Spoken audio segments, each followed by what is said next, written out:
Hello and welcome to GC360. I'm Brooke Wallace. And I'm Hunter Marks. On this edition of GC360, housing gets tight at the West Village Apartments. Our reporter takes you inside an overcrowded suite. New on campus this year, volleyball. The sports season for Georgia College is in full swing. And all this and more on GC360.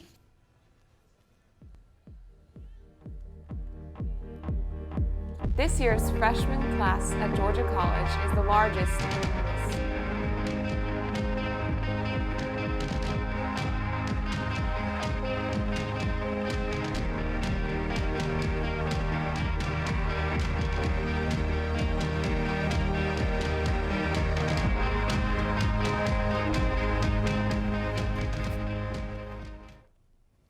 This year's freshman class at Georgia College is the largest in the school's history, and that's led to some housing problems.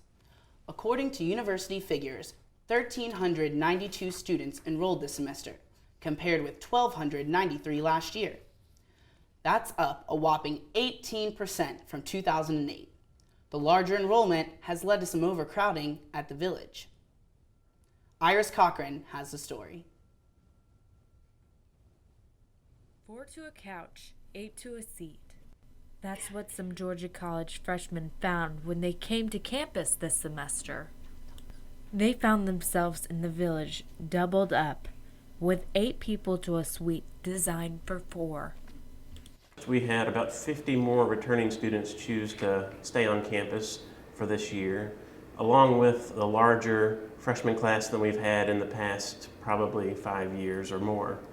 This is the most freshmen we've had in a long time, and so they just weren't ready for the numbers, for the amount of freshmen coming in. Students in the situation that we talked to signed up to live in the dorms near campus. We are all 8 people who signed up a little bit late for housing. That's how we came to the village, and that's how we came to 8 people in one dorm.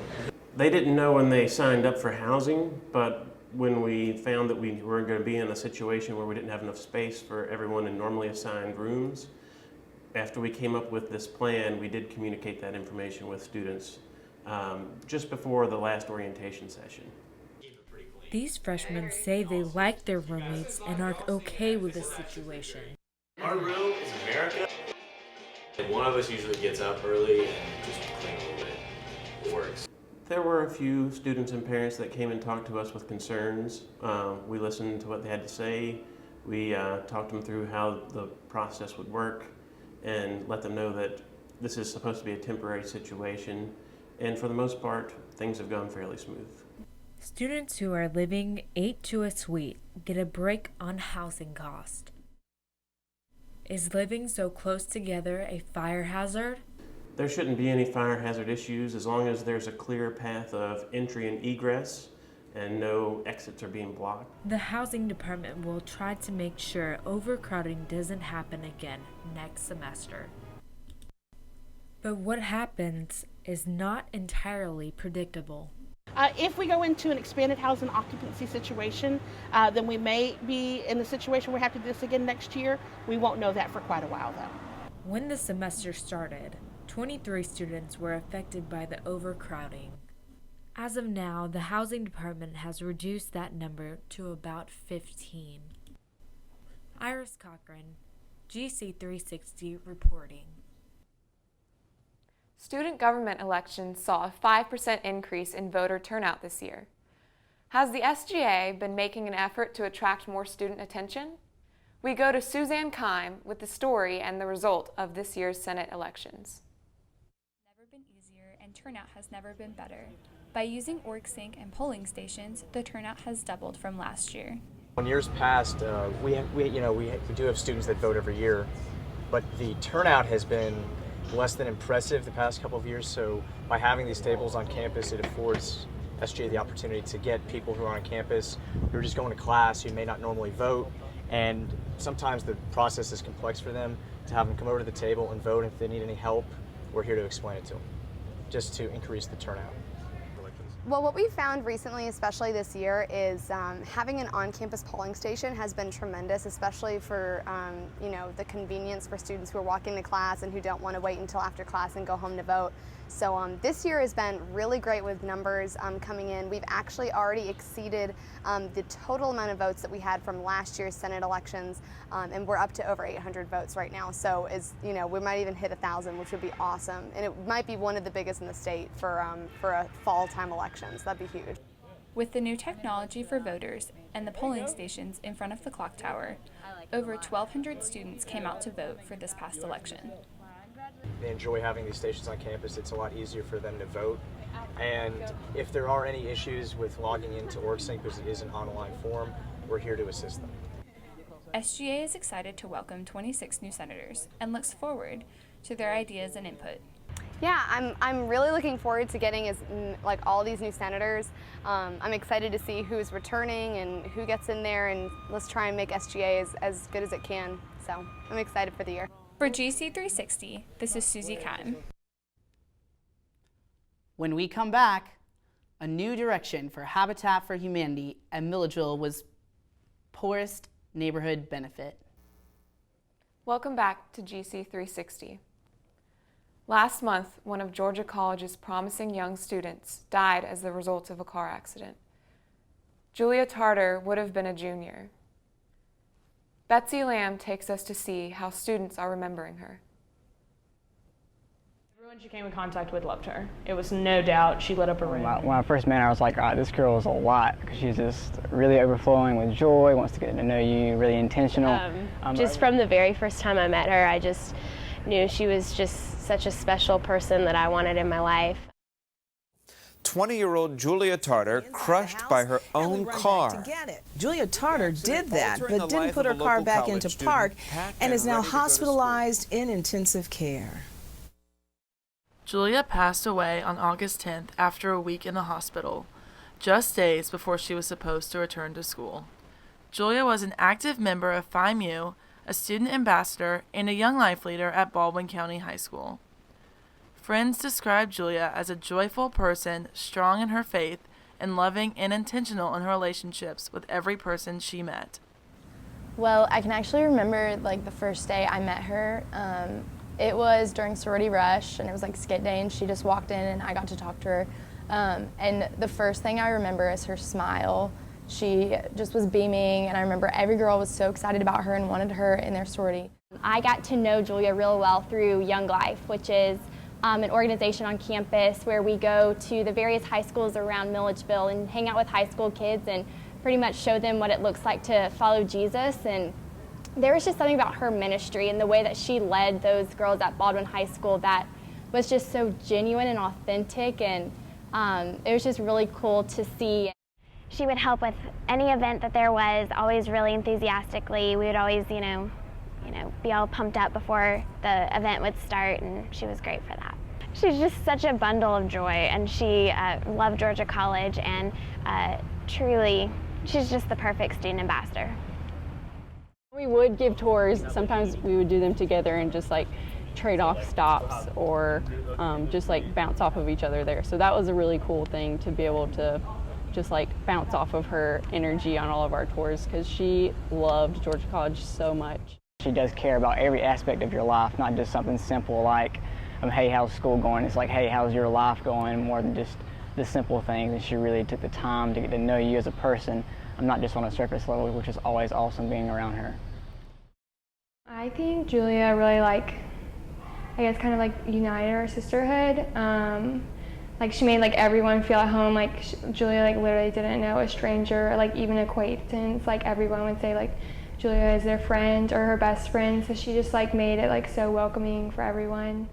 She brought an atmosphere of being happy and being joyful in everything we did. Whether it was a hard task or if it was a fun philanthropy event, she always brought an atmosphere of happiness and joy through it all, and excitement. She was crazy all the time, just dancing and doing whatever. So she just brought an atmosphere of, happiness essentially. She loved Phi Mu. I mean, it was I don't know, her addiction. She just loved everything about it, but that's just kind of how Julia was. When she was passionate about something, it was pretty much everything she was passionate about, like anything she was involved in. So Georgia College, FAMU, Young Life, WinShape, she was all about it, and she'd tell you all about it. She was just the most supportive person that I have ever come in contact with. Like, you literally could go up to Julia Tartar and you'd be like, girl, I just really want to pursue sumo wrestling as a career. She'd be like, girl, yes, okay, let's figure it out, let's do it. All right, I'm on board, I'm all about it. Leaving Georgia College, I think living with Julia Tartar is definitely one of my favorite memories and just one of my most favorite times of my life. Just because she just brought so much light and so much laughter to just my life, and was just such a great friend to me through so much, and I'll never forget that. While Julia will be greatly missed, her love will continue to live on in the lives she touched during her time at Georgia College. In Julia's words, by being rooted in these truths, my life is an overflow of how good my God is. Betsy is here with us to talk about the piece we just saw. Betsy, Julia surely made a lasting impact on this campus. What do you think her legacy is? I think the legacy she left us with is someone who was very passionate about everything she was a part of, which is kind of what we strive to be as students and what Georgia College expects of us. She was passionate in every organization she was a part of, whether it was Young Life, Georgia College, Student Ambassadors, or FAMU. She just kind of threw herself into that, and her legacy will be left. Well, this was a very emotional story, and I think that's all we have to say for now. Okay. Change has come to the Oconee River Greenway. The Greenway recently finished work on a new entrance to the park. Green Street now dead ends into the main entrance behind Georgia Military College. The Greenway is a popular haunt for many Georgia College students and Milledgeville natives. It is also home to popular attractions such as a weekly farmers market, yoga, a monthly concert, and yard sale. For the past few years, the Oconee River Greenway Authority has been planning and working on a multi-phase plan for improvement. They hope to create a better experience for patrons of the park. Milledgeville's chapter of Habitat for Humanity is taking on a new challenge. The effort focuses on bettering one specific community in the hope that the impact will spread widely in the city. Our reporter, Caitlin Simmons, tells us more.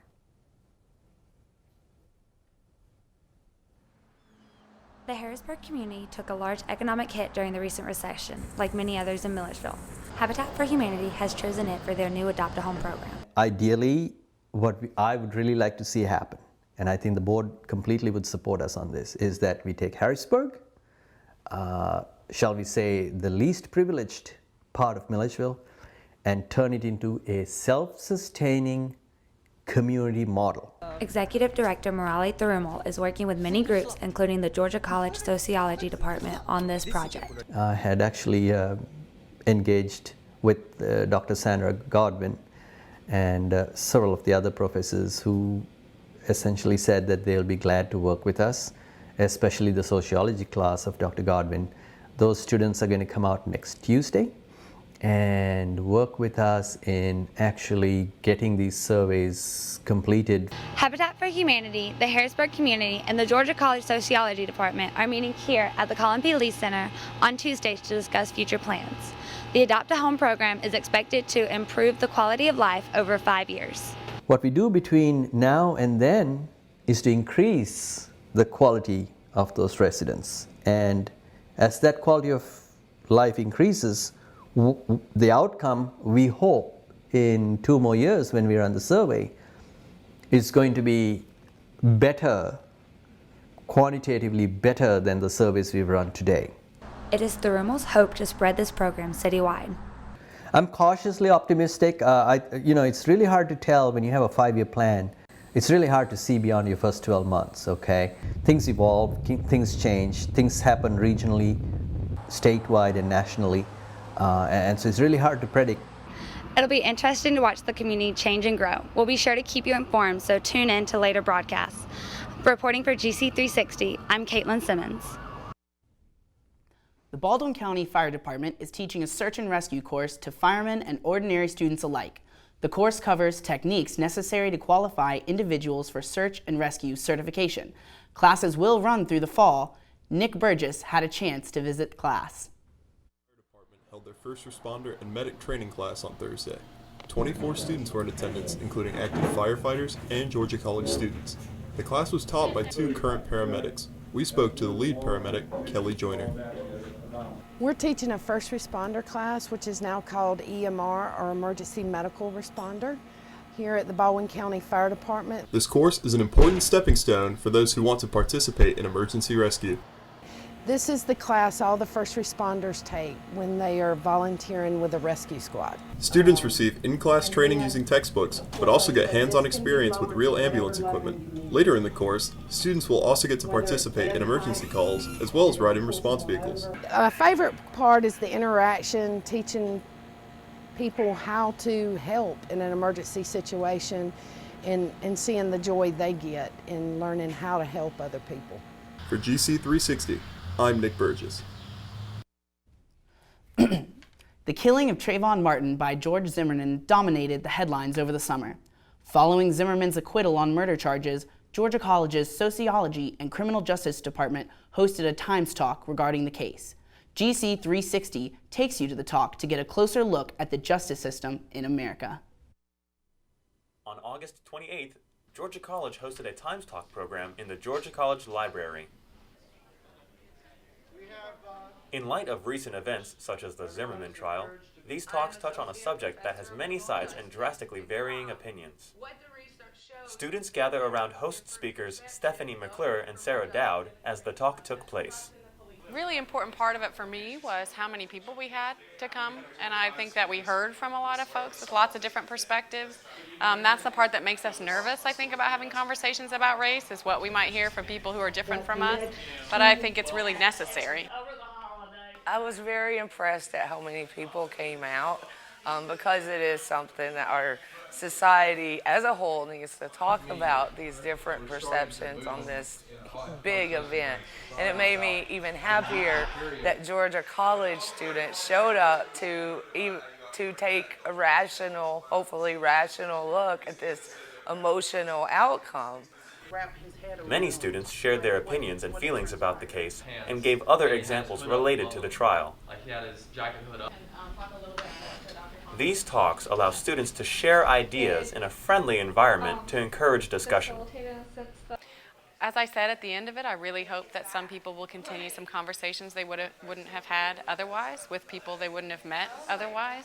I don't think that conversation in and of itself is sufficient to solve the problems that we have with race in this country, but I absolutely know it can make a difference.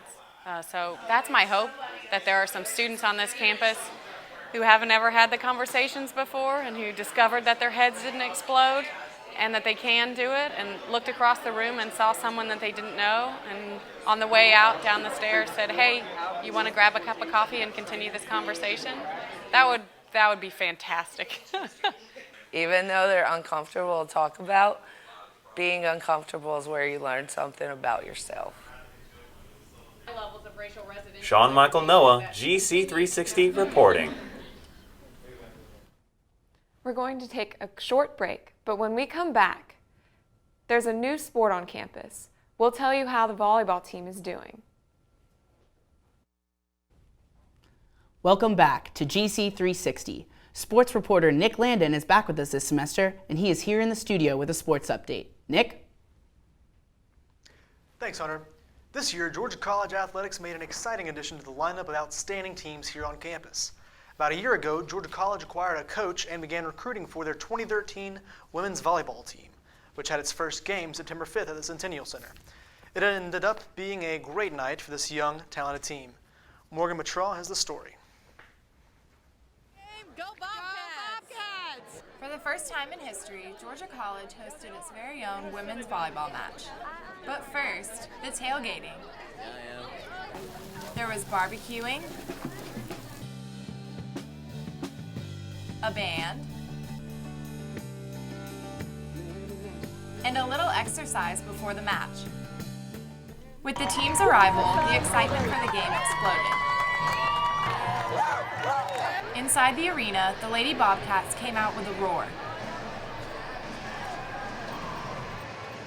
I really think the high points of the match were just we played so well together. No matter who was in, everybody got to play that day. So our level of play was very consistent. They were taking on Fort Valley State, and they jumped out to an early lead in the best of 5 series of games. When I heard about the job opening and starting a new program, I mean, that's always fun to start something from scratch and to really just be able to put your stamp on it right away.